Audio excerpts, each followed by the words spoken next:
asked a cousin of mine who works for a big corporation in Chicago. This just happened this past weekend. I was at a show with him. I said, "Do you guys have a leader development program?" He said, "I don't know. Let me check." Well, The answer is no, probably with that one, right? right. So I think an organization, it really needs to commit itself, because there's going to come a time when you and I are unable, for whatever reason, to do what we're doing. And if we haven't prepared somebody to step in our stead, then I think we failed as leaders. Welcome to another episode of $1 Million Stories, where we get to interview authors all over the world. The one I have today is a guy who has a very interesting background. I think we're going to have a very great conversation, because what he talks about, I learned the hard way. I used to think that the way to get things done was to have all the answers and to be the go-to person for everything. And then I realized that vulnerable leadership, I believe, is what set me free. So the man I have is Mike Milano, and his book, Large and in Charge, No More, A Journey to Vulnerable Leadership. Mike, thanks so much for being here. And can you tell us a little bit about the genesis of why you wrote this book? Absolutely. Well, first, Mike, thank you for having me and for your interest in the book.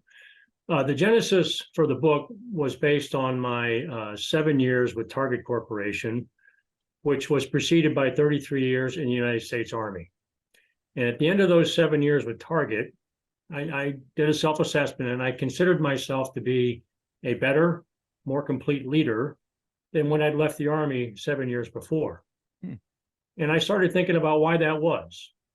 And Mike, there were two things about Target's culture that really had a profound impact on me and left a lasting impression. One was, I would consider Target to be a feedback-intensive culture.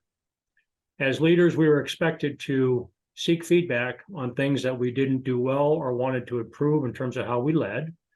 You were expected to give feedback upwards, downwards, laterally. And that was an expectation. We were expected to visit other facilities and give them feedback on how their operation was being run, things they could do to lead better. I got some very profound feedback initially on with Target. And the other aspect, Mike, of Target's culture is I would consider it a vulnerable culture, in that as an organization, I was expected to have problems. If I didn't, I wasn't looking deep enough. I was expected to solve those problems. I was expected to bring in subject matter experts if needed. I was expected to collaborate. I was expected to share best practices with my peers.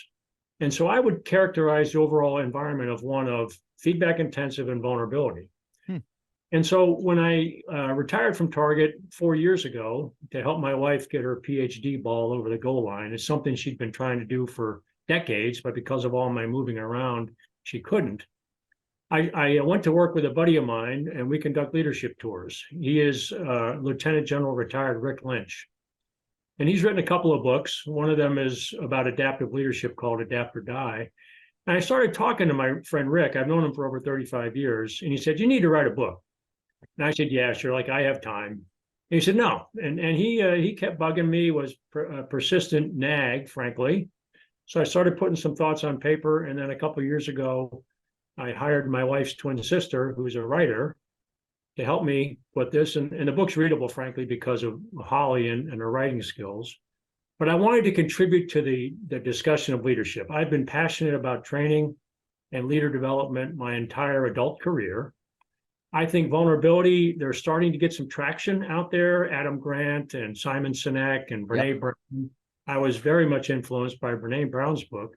But I thought I had something to share based on my experience over the last 40 plus years of instances when I was vulnerable, when I wasn't, what the consequences of that were, and more importantly, what I saw in terms of vulnerable leadership in other people. And that had an impact on me. So that's where the idea for the book came from. But I think it's a misunderstood concept, Mike, in that when you look up the definition of vulnerability in the dictionary, it's all about weakness, being assailable. You can be hurt, right? You could be hurt. That's it. Exactly. And it reflects something done to a person versus a state that someone can willingly put themselves into. And I think to be an effective leader, I consider vulnerability to be the basis, frankly, of nearly all the commendable leadership qualities we can think of in other people. Well, First off, thank you very much for your service. I have a family that has a very, very strong military background. And up until I was 18 years old, I was about to join the Navy to follow in my dad's footsteps. It was only after an entrepreneur that I worked for when I was about 17, 18, started to convince me otherwise to become more of an entrepreneur. So I was about to join. I didn't, and I commend people who actually went through with it. So, but also, is it a sign of the times that vulnerability is being accepted? 50 years ago, 100 years ago, could a vulnerable leader make an impact like they can now? So is it becoming more acceptable? What would you have to say in regards to society's adjustment to this? I would say absolutely yes. And Stephen Covey has a really good book out about this, Mike. It's called Trust and Inspire. Don't know that one. What Stephen argues is that we used to have a command and control style of leadership. Do what I say because I said so. I've got the answers. Don't ask any questions. Execute. What don't you understand about what I told you to do? That's not going to work in today's environment. There's too much information out there. Things are changing too quickly. We live in a volatile, uncertain, complex, and ambiguous world. I mentioned the leadership tours we conduct. We go to Gettysburg, Little Bighorn, Chickamauga, Vicksburg, Scotland. We go to Selma, Alabama to look at what the leaders did during the 1965 voting rights marches. And Mike, they're leadership tours, not historical tours. We look at what the leaders do, why they do it, and what can we learn from today. And a lot of our clients are pharmaceutical clients. And you talk about a volatile, uncertain, complex, and ambiguous world. Mergers and acquisitions, for example, patent. You can't, as a leader, be expected to put your arms around all that. You've got to rely on others who have skills and attributes superior to yours. You've got to be an inclusive leader. And I would say, Mike, that today's generation, youngest generation of executives, they want empathy. They want to be cared for. They want to be appreciated. They want to be valued, because otherwise they're going to walk. Right. A lot of companies have done things like, put ping pong tables in and free snack bars and massage lounges and all that good stuff to try to engage people. But there's a lot of intangibles that I think people are looking for today. And a lot of it has to do with caring. They want recognition. They want appreciation. And so I do think it is important that we realize this as leaders, that things have got to change. We can't go from execution anymore. We've got to be more of a empathetic, create an empathetic leadership environment, because that's what people are looking for today. And I think it's a great thing. Was it difficult for you to make the transition? Simply becoming a target manager and understanding the vulnerability was actually producing better results, and you became a better leader. There was more buy-in from people around you. Was it a tough transition? And the reason why I ask that is because it was for me.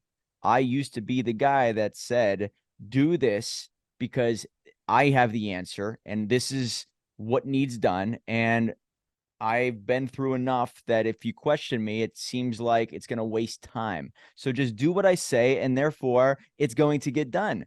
Well, what I realized was that doesn't work on a long timeline. And individuals had more buy-in when I came to the table and I said, I don't have all the answers. What do you guys recommend? And there was more buy-in, which led to them having ownership of the ideas, which gave them more of a gust behind them to push it through to the end. So it was tough for me. Was it tough for you?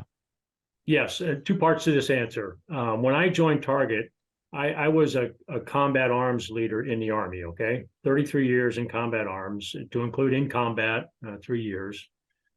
And it was a unique culture. And when I joined Target, it was a completely different culture. In fact, when I was hired, I knew nothing about retail logistics and supply chain, absolutely zip. But the executive vice president, Mitch Stover, who hired me, said, Mike, job number one, learn and get comfortable with our culture. It's very different from what you're coming from. And frankly, if you're not a good cultural fit, you're not going to work out here.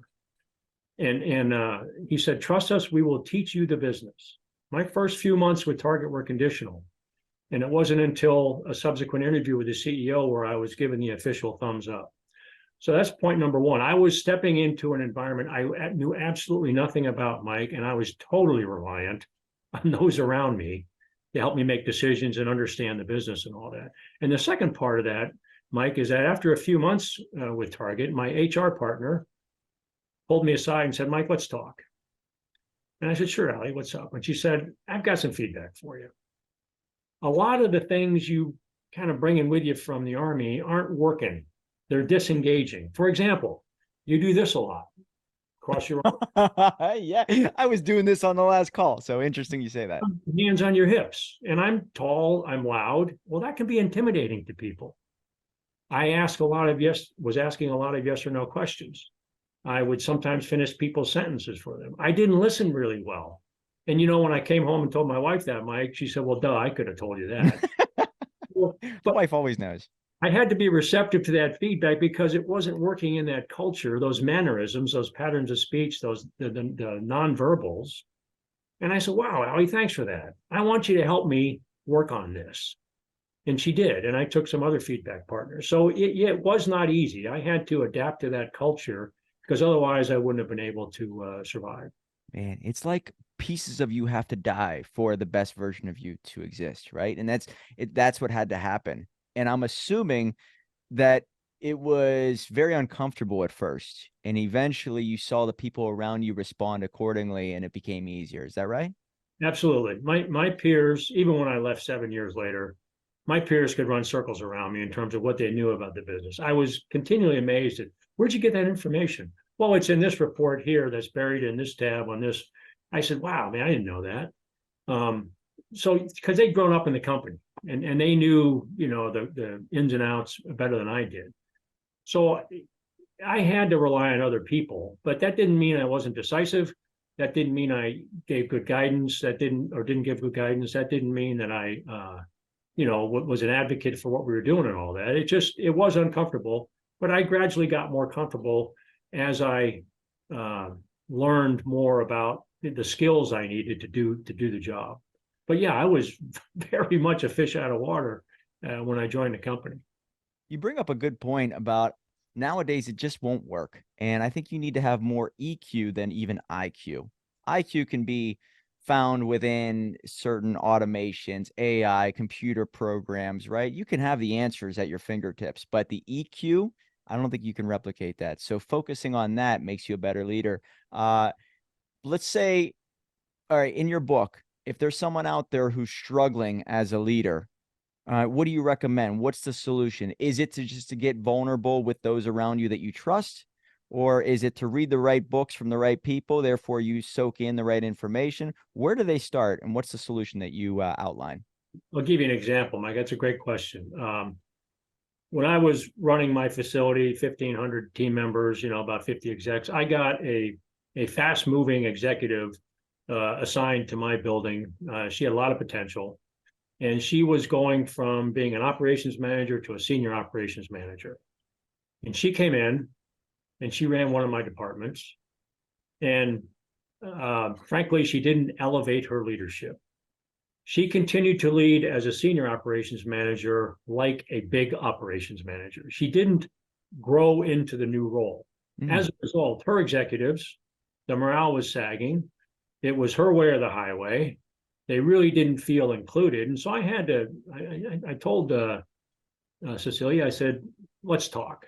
This isn't working, Cecilia. Your engagement scores are lousy. You've got to elevate your leadership and give up some control and trust things to be done other than you would have done them. Okay, just be comfortable with that, because she really was all over her execs in terms of, no, it needs to be done this way and all that. And so they didn't feel trusted. They didn't feel valued. They didn't feel as though their input mattered. So it was an instance where I saw what was going on. I intervened. I coached her through that over the next several months. And today she is just doing fantastic things with the company. But it was a failure, Mike, to elevate her leadership, be comfortable leading through others instead of on top of them, that she needed that coaching.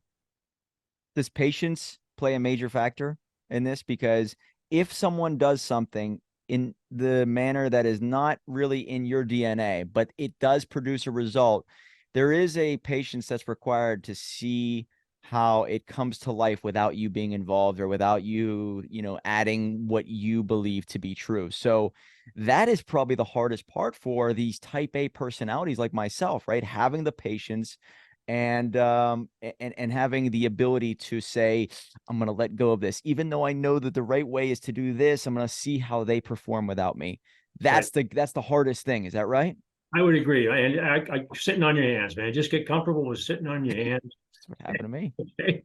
Because and here's I think what a good leader does: underwrite well-intentioned failure. Now, some things you can't fail at. For example, safety. Safety is, a zero-sum game. Our goal is always zero accidents. But in terms of how things get done that aren't going to ruin the business or cause loss of life, limb, or whatever, get comfortable with allowing people to fail occasionally, depending on the situation. And then what do we learn from that? And how are we going to do things differently going forward? Because I think experience is the best teacher. None of us was born learning how to walk. We stumbled around and fell and skinned our knees and all that, learned how to walk, riding a bike. When I became a brand new lieutenant in the United States Army, I had no idea how to run a platoon. But I had a platoon sergeant with whom I formed a very close bond, who showed me the ropes and taught me how to be a good officer. But it was very uncomfortable, and it took patience on his part, because I was screwing up things 6 ways to Sunday. I really was. But he invested in me. My leadership invested in me. I tell the story in the book about I lopped off, part of the finger of my platoon sergeant because I did a dumb thing, and a maintenance procedure. Well, several years later, he was still a big champion of mine, and he progressed in the Army. So I've made a lot of mistakes. I've screwed a lot of things up, but thankfully I work for people who generally, usually most of the time, underwrote those mistakes and make sure that I learn from them. So I think that's a good lesson for all of it, but it does take patience. It really does. The way I look at it, a leader's job is to create other leaders. And I think maybe one step further from that is a leader's job is to get people to learn how to think, not what to think. How do Totally. you classify that? How do you define a leader? Am I on point? Do you agree with that? Totally on point. We all should be thinking about what our legacy is. I retired from the Army in 2012. I get delighted when I read about people who worked for me at some point in my career, and now they're doing great things in the Army. I feel so darn good about that, because I had a role, large or small, to play in that person's success. And I don't think, I just was speaking with an organization a couple of days ago in Tulsa, and they have a formal leader development program. It's the Society of American Military Engineers. And I applauded them for putting resources, time and money and people to developing leaders and bringing in guest speakers and all that, getting them to think about what right leadership looks like. Because I think a lot of people pay it lip service. I asked a cousin of mine who works for a big corporation in Chicago. This just happened this past weekend. I was at a show with him. I said, "You guys have a leader development program?" He said, "I don't know. Let me check." Well, The answer is no, probably, with that one, right? right. So I think an organization, it really needs to commit itself, because there's going to come a time when you and I are unable, for whatever reason, to do what we're doing. And if we haven't prepared somebody to step in our stead, then I think we failed as leaders, because that's all about legacy, and that's about commitment to that next generation of leaders, which I think is job number one for all of us. I interviewed an entrepreneur we worked with his book, and he said something pretty surprising. He said most entrepreneurs are secret arsonists, which means they start fires within their business. Therefore, they could be the hero that comes in and puts out the fire. And I thought, man, that is so true. So when you get to work with other leaders within, different companies, are you noticing the same thing, whether it's in the corporate structure or even in the military structure, where certain individuals want to feel important, so they maybe cause a problem, therefore they fix it, and everything is completely reliant on them? And I don't know if that's a strong leader, because a strong leader should be able to walk away and the mission gets accomplished. Yes, that's another really excellent point. I call it the 5,000-mile screwdriver. You go as high up the hierarchy in the organization, the amount of data and information that senior executives have access to is remarkable. They can see the whole picture. And sometimes they take that 5,000-mile screwdriver out and they zero right in on your organization. Well, what about this? Why is that way?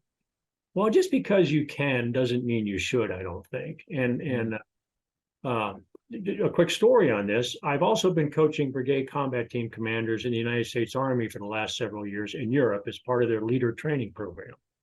Did you say gay combat trainers? Yeah, so these are colonels in the Army. They've been in the Army roughly 18, 20 years. So they're commanding 4,000 to 5,000 soldier organizations. Okay.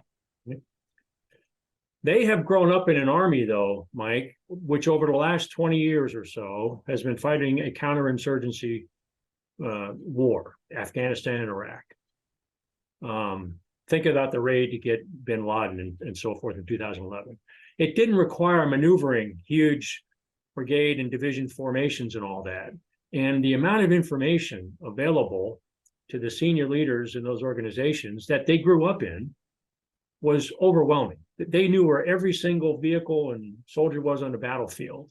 And so they grew up in this environment where every move was being watched, every action was being adjudicated, and it was just this amazing access to information. And now they're in an environment where we've got to consider threats like the Russian threat and so forth, and get back to major combat operations as opposed to counterinsurgency operations. And they're not quite certain, some of them, how to lead, how to give good guidance, how to paint a picture of success, how to tell your subordinates what their left and right limits are, what the resources are going to have, what the timeline looks like, get them to understand what their role is in the overall grand scheme of things and how important it is, and then get the hell out of their way. Let them figure it out. Tell them what to do, not how to do it. Because many of them have grown up in this environment where they didn't have a lot of options. And so this idea, Mike, of leading through others is uncomfortable for some people because it means getting control. And control is something that a lot of people crave.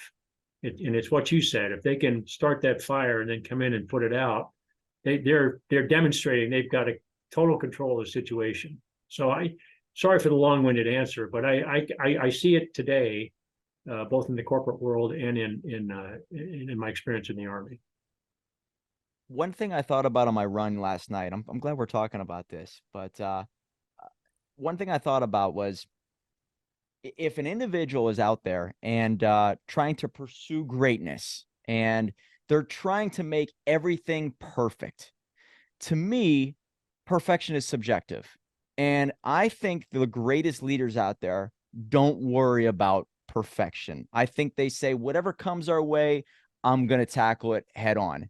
And I thought about when it comes to even putting books together, there are certain individuals we work with where the right word has to be there. You could rewrite the same word 1,000 times. But if you are reliant on perfection with the book, with the podcast, with the videos, with your business, every step of the way, that to me is sort of a to me, there's no guarantee for that. So like if you're relying on it, it makes you weak. I like the leaders that aren't focusing on 100% perfection. So me personally, I would never follow a leader into battle if they say every condition has to be perfect. We have to be perfect. I want the leader that's very much like Tyler Durden in the movie Fight Club, if you're familiar with that. You know what? I don't care what comes my way. We're going to handle it and shit's going to get done. I love those type of leaders. Am I just drawn to those type of people? Is that what's common in the workplace, in the military world? What would you say about that? Is that a common philosophy amongst most people? Do they look for leaders who are not trying to be perfect every step of the way? Yes, I think that's an admirable quality in leaders. So two things on that. One is that in the Army, we used to, spend a lot of time planning for operations. But we also told ourselves that no plan survives first contact with the enemy. Bingo, right? There you go. Shit's going to go haywire, okay? That's the importance of contingency planning and branches and sequels. So I think a good leader, before any operation, before any product launch, before any initiative, should say to himself or herself, where is this plan going to fail? How will this fail? And you have a discussion with your team. Well, I don't think we put enough resources into this effort. Okay, let's fix it. So you kind of war game it ahead of time and ask yourself, no plan's perfect. Where is this going to fail? And you develop contingencies to deal with that. So I think any leader ought to be honest with themselves. And then the other thing, Mike, that I think vulnerability does is it enables us to more effectively deal with inevitable setback and failure. Because I think it opens the door to our realizing what's our role in that. I don't care who you are, what organization, if a setback or a failure occurs, that leader has had something to do with it. They gave crappy guidance. Their game plan stunk. So the team's execution on the field was lousy and they got out coached. They pulled the trigger on moving to the next phase of an operation too quickly. Every leader has a role to play in organizational setback and failure. I think vulnerability enables them to say, yeah, that one's on me. The guidance I gave you was crappy, or I didn't prepare you well enough for the job that you had to go execute. So I think those two aspects, it's going to happen. Let's think through ahead of time. What can we do about it? And then what was my role in that? I think are powerful aspects of great leadership. Love it. And another thing I thought about, and I'm glad we're talking about leadership because it's really on the top of my mind for 2024. I noticed that with entrepreneurship, it's a personal development journey disguised as a business journey. And the more I dove into entrepreneurship and realized that I had certain weaknesses that I need to fix and my self-awareness increased, I became more steady hand. All right. And I became an individual who did look at body language. I focused on my tonality. I realized that those who were desperate for a sale or to get anywhere in life, they pushed away anything they really wanted. So it was almost, let's create an abundance mindset rather than a scarcity mindset. And you will shine through amongst a group of individuals who are desperate. And so all of this started to come to the forefront of my brain that said, you know what, to be a great leader, you need to be steady, you need to be calm. You can't be too emotional. You need to have the abundance mindset. You need to keep developing as a person. So you become more articulate, you become more sound, more clear-minded.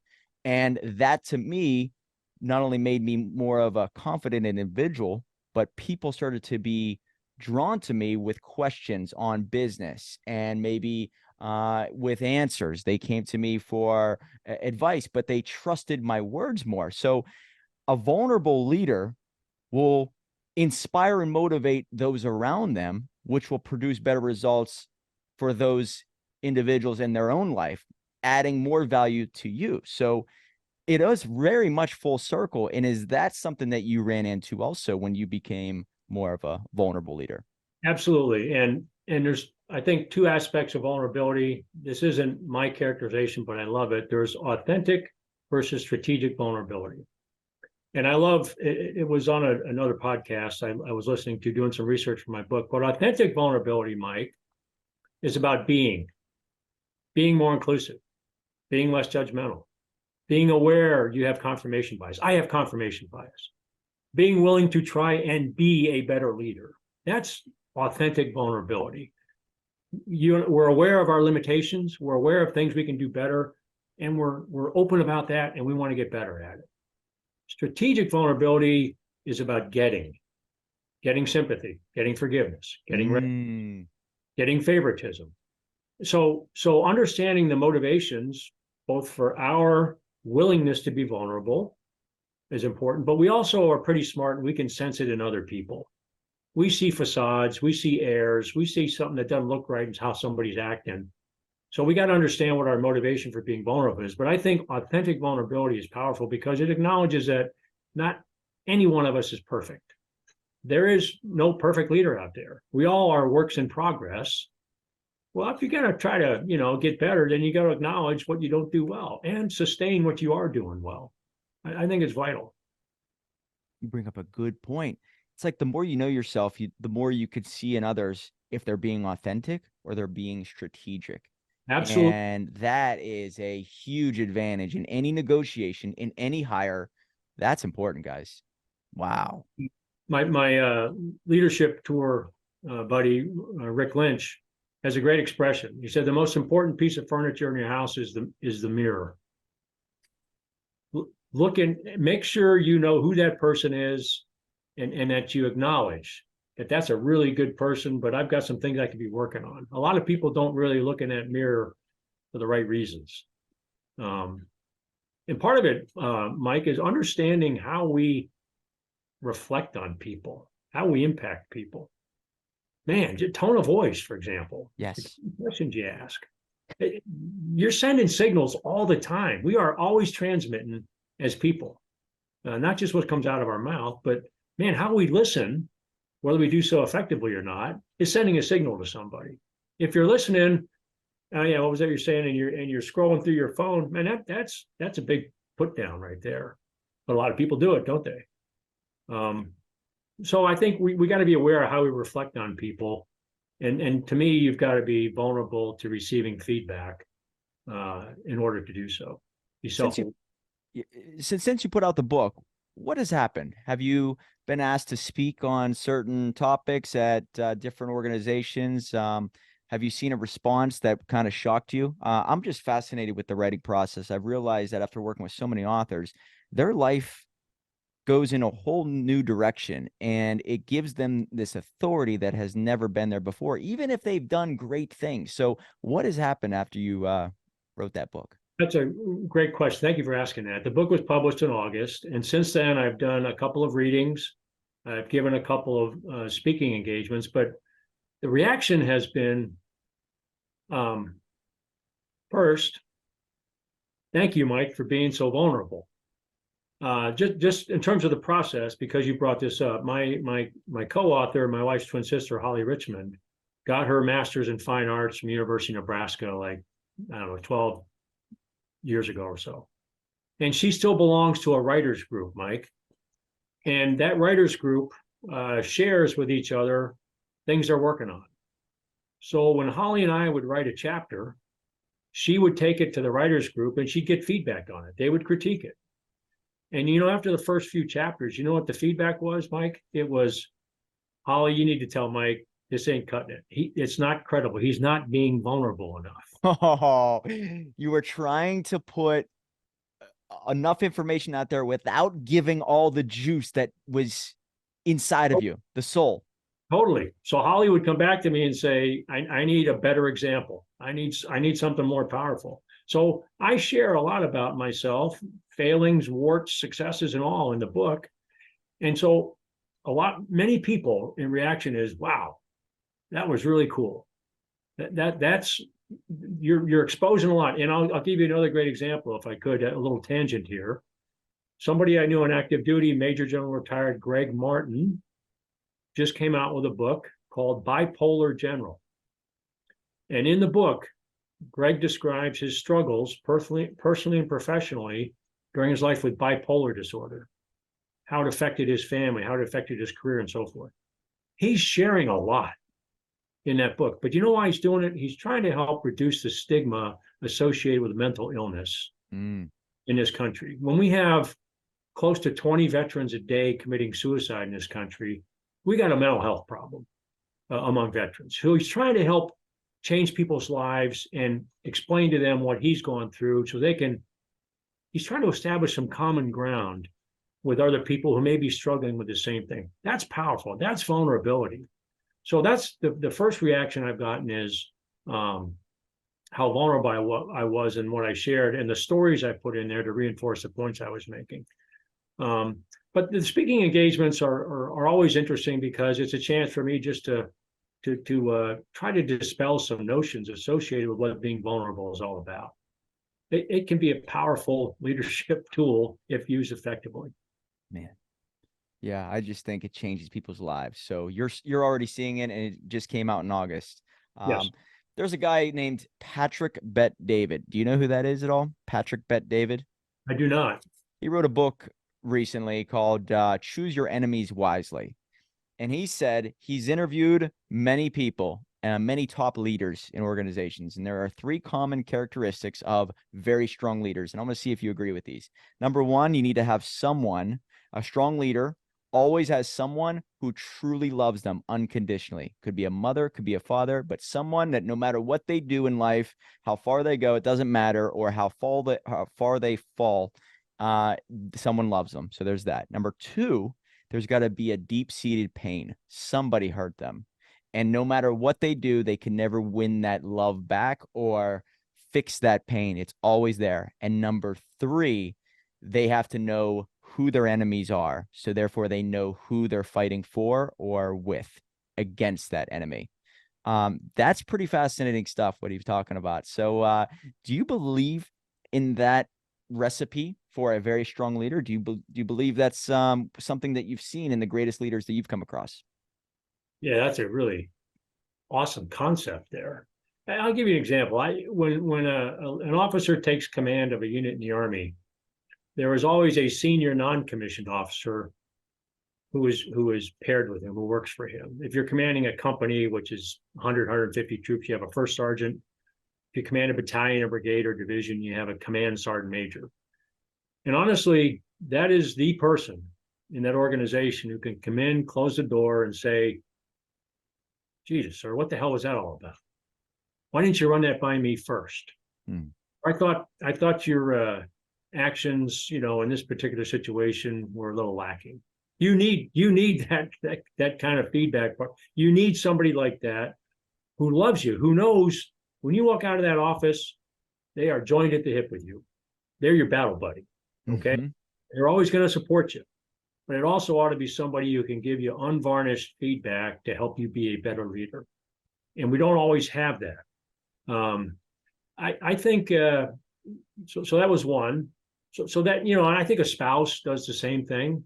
My wife, I've been married for 39 years. She's a professor of nutrition science here at North Central College. She got her master's degree. She went to Penn State, by the way. Then she got her master's degree at KU. She waited 35 years to get her doctorate, which is something she always wanted to do. But she was married to me, and in the Army, that meant we moved 21 times in 33 years, and we were in places like Leavenworth, Kansas, and Killeen, Texas, and Hinesville, Georgia, not exactly educational centers. So she couldn't pursue that doctorate. She waited, but the whole time she supported me. And I'll tell you, being an Army spouse is tough duty. When I retired from the Army in 2012, Kim and I had been married 28 years. I was gone 9 of those 28 years. We had kids. Who do you think took care of the house, took them to school, did all this stuff? But she stood by me. She's my strongest critic, but she supported me through some pretty tough times in the military, frankly. And I, coming home from a deployment, I would want to wade back in and take control and have things done my way and all that stuff. And she said, hold on a damn second. I've been running this ship for the last 20 months while you've been gone. Well, let's just, ease back into this. So I think you have to have somebody like that. I think you have to have a strong feedback partner. And then knowing your enemies, enemies is a strong word. Maybe threats to you, threats to your organization, understanding the competition, I think is very important. When I was working with Target, when Brian Cornell took over, he took over in 2014. He's the CEO today. I think it was a year or two later, we were at a executive function, and I asked him, I said, how is Target's business intelligence? Because, everybody's reading the competition on it. He said, frankly, it's not too good. And I'm going to fix that. So I think you got to understand the playing field and understand the situation in which you're trying to get things done and what are the potential obstacles to that. But then how can we turn those obstacles into opportunities? So, the whole know who your enemies are. What is it? Keep your friends close, but your enemies closer. Right. Where that individual is going. I'm going to have to look at that book. That sounds really interesting. Yeah, and I guess basically it kind of ties in. If you know your enemies, then you know your allies. And I'm a storyteller, so I've always been fascinated with the hero's journey. And part of the hero's journey is finding your allies and being tested by your enemies. So it's just in there. And if you are on your hero's journey, which you are, anybody is, you have to know both of those, allies and enemies. You make me think of something that I heard recently. A great leader doesn't need a yes man in his corner. He needs a cut man. He needs a corner group, very much like a boxer, a prize fighter. And yes men will get you killed, right? Keep doing what you're doing. No matter what you're doing, you're going to win, even though you may get knocked out. And it makes me think of Mike Tyson whenever he lost to Buster Douglas. Now, if you look at that fight, and I remember watching it with my dad. I was a big boxing fan growing up with my dad. And I've watched the fight since then. But if you watch it, whenever he gets hit in the eye, the cornermen are all full of yes men, right? These individuals came to him whenever he started making money. Customato, his main coach, was dead at this point, had passed away. He had Don King and all these individuals in his corner. They're all yes men. Keep doing what you're doing no matter what. They didn't even bring the item that puts down swelling on the eye. So you're looking at the cornermen not knowing what they're doing. They're spilling stuff. And that's a yes men corner, which will eventually get you knocked out.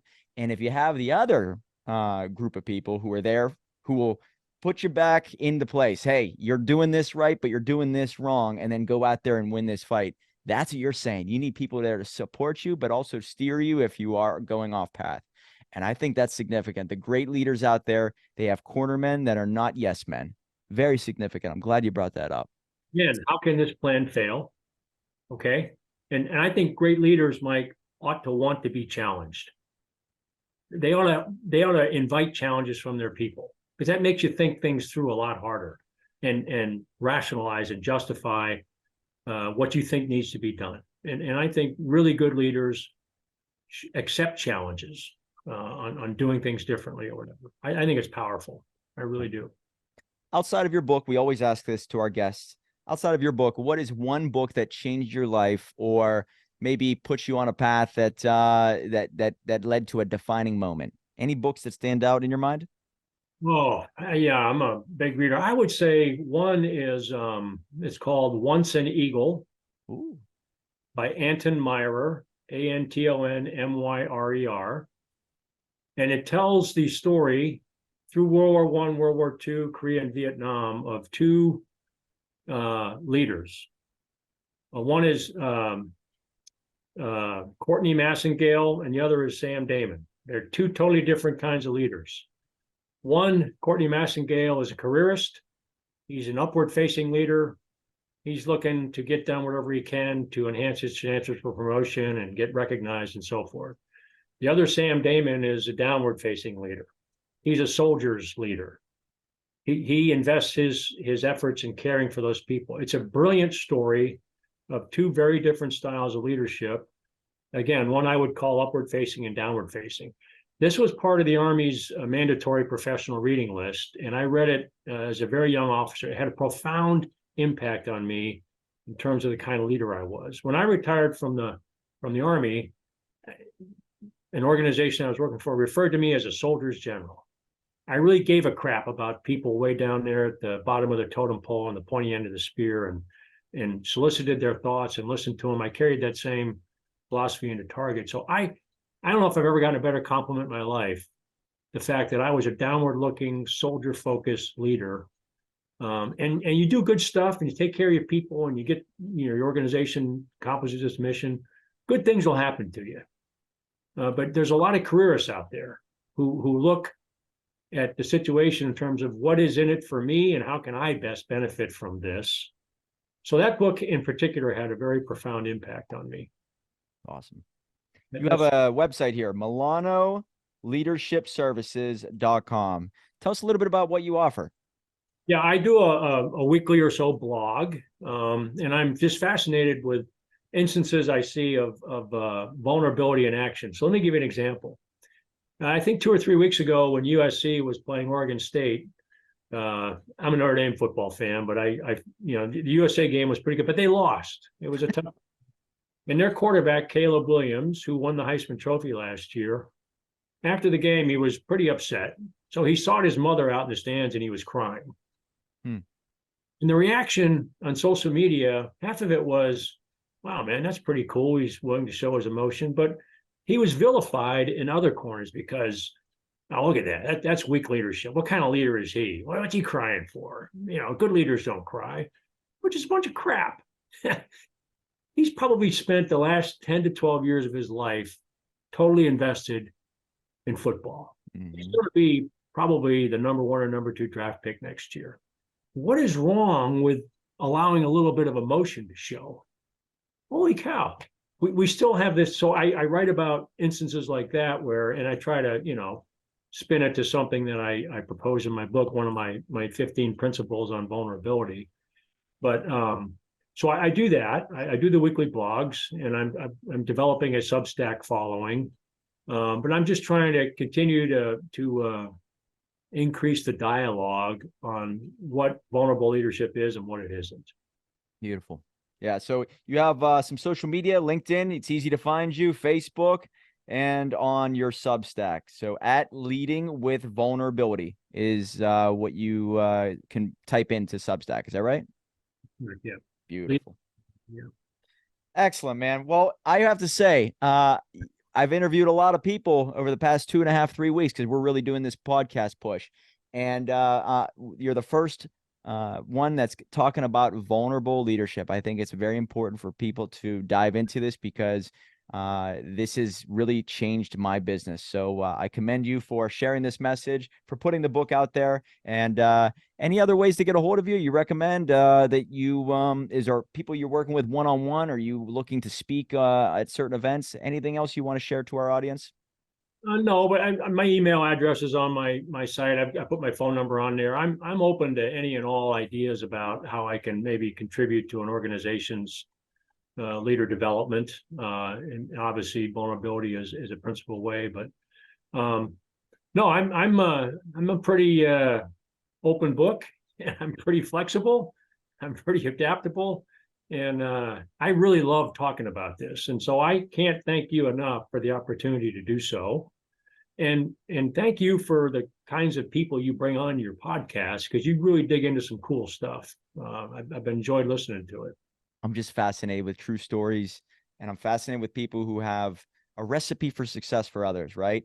And just to kind of cap off of the hero's journey, you think that the hero's journey is all about obtaining the reward, the sword that, that they've been pursuing. Well, stage 3 of the hero's journey is always going back and giving to others. And it's returning with elixir, right? Which is the solution for others. And that's what you're doing. You have the recipe, you're putting in a book, and other people now have a guiding light to pursue. So Mike Milano, thank you so much. Remember, guys, $1 million book will lead to $1 million life. Right on.